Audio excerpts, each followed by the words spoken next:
আসসালামু আলাইকুম গাইস, আবার চলে আসছি নতুন একটা রেসিপি নিয়ে। আজকে হচ্ছে চাইনিজ সবজির জন্য দেখেন আমি কী কী নিয়েছি। এখানে মাংস কিছু চাল স্লাইস করে নিয়েছি, গাজর কুচি করে নিয়েছি, আর এখানে পেঁপে, পেঁয়াজ, বাঁধাকপি স্লাইস করে নিয়েছি। এখানে একটা পাত্রে তেল গরম করে নিয়েছি, কিছু বাটার। এখন আমি সবজি রান্না করার জন্য এখানে কিছু পেঁয়াজের পাতা, পেঁয়াজ কুচি করে নিয়েছি, মাংস স্লাইস করে কেটে নিয়েছি, এখন দিয়ে দেবো। এখানে একটু বাটার আর 1 চামচের মতো তেল গরম করে নিয়েছি। এখন সবগুলো ভালো করে নেড়ে ছেড়ে দিতে হবে। ভালো করে নেড়ে নিয়েছি, এখন নিতে হবে।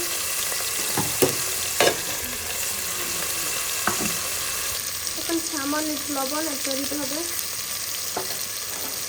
সামান্য গোলমরিচ 1/2 চামচের মতো। এখন আমি এরপর কিছু সয়া সস অ্যাড করে দেবো, অল্প সয়া সস অ্যাড করে দিলাম। এখন ভালো করে নেড়ে ছেড়ে দিতে হবে। বাকি সবজিগুলো দিয়ে দিতে হবে। এখন সবগুলো সবজি দিয়ে দেবো।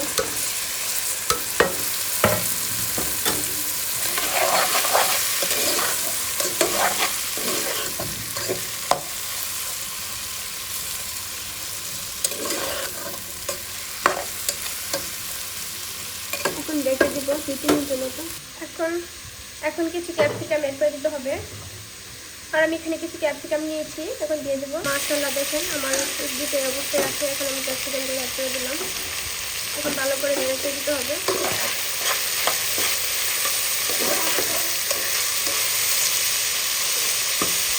এখন 2 চামচের মতো চিনি অ্যাড করে দেবো। একটা কাপ নিয়েছি, এখন আমি 2 চামচ কর্নফ্লাওয়ার দিয়ে দেবো। 2 চামচের মতো কর্নফ্লাওয়ার নিয়েছি, এখন আমি কিছু পানি নিয়ে নেব। তো দেখেন আমি পানি দিয়ে দিচ্ছি। এখন 1 কাপের মতো পানিটা ভালো করে মিক্স করে নেব।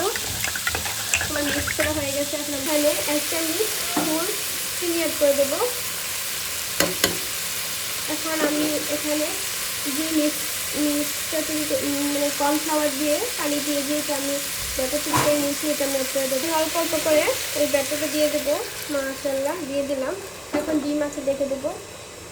হালকা আলতোভাবে নেড়ে ছেড়ে আমি এখন কিছুক্ষণ রেখে দেবো। 2 থেকে 3 মিনিটের মতো লাগবে।